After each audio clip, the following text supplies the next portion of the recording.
दुनिया तक पर टॉप 5 में देखिए। दुनिया भर में मनी लॉन्ड्रिंग से निपटने के लिए नीति बनाने वाली संस्था यानी FATF की प्लेनरी मीटिंग खत्म होने के बाद पाकिस्तान को एक बार फिर ग्रे लिस्ट में बनाए रखने का फैसला किया गया है।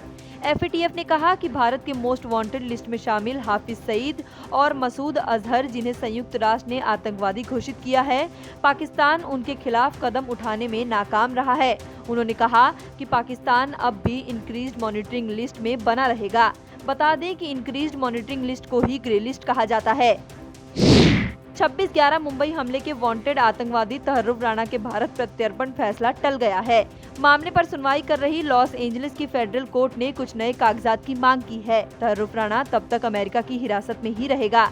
बता दें कि तहर्रुफ लॉस एंजलिस में पिछले साल 10 जून को गिरफ्तार किया गया था। चीन की बुलेट ट्रेन भारत के अरुणाचल बॉर्डर के बेहद करीब पहुंच गई है। चीन ने हाल ही में तिब्बत में पहली बार पूरी तरह से इलेक्ट्रिसिटी पर चलने वाली बुलेट ट्रेन की शुरुआत की।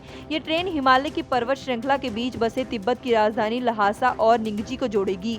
आपको बता दें कि चीन ने इस ट्रेन प्रोजेक्ट को रणनीतिक तौर पर महत्वपूर्ण तिब्बत और अरुणाचल प्रदेश के बॉर्डर के पास शुरू किया है। आपको बता दें कि चीन में 1 जुलाई को मौजूदा सत्ताधारी कम्युनिस्ट पार्टी के 100 साल पूरे हो रहे हैं और इससे पहले चीन ने तिब्बत में एक बड़ी बढ़त बना ली है।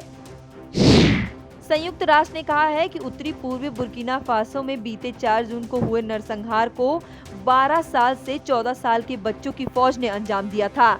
इस हमलों में तकरीबन 130 लोग मारे गए थे और सशस्त्र हमलावरों ने साहेल यागा प्रांत के सोल्हान गांव में हमला किया था और घरों को आग भी लगा दी थी।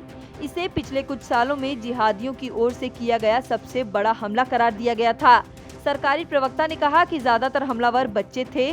बता दें कि यहां अलकायदा और IS के आतंकी बच्चों को बड़े पैमाने पर अपने संगठनों में शामिल करते हैं। यूनिसेफ ने अपने बयान में कहा, हम आतंकी गुटों में बच्चों को शामिल करने की कड़ी आलोचना करते हैं। ये उनके मौलिक अधिकारों का उल्लंघन है। कोरोना का डेल्टा वेरिएंट दुनिया भर के लिए सिरदर्द बना हुआ है। इसी वेरिएंट की वजह से ऑस्ट्रेलिया के सबसे बड़े शहर सिडनी में लॉकडाउन लगाना पड़ा। वहीं कोरोना वायरस का डेल्टा वेरिएंट अब पुर्तगाल में भी तेजी से फैल रहा है।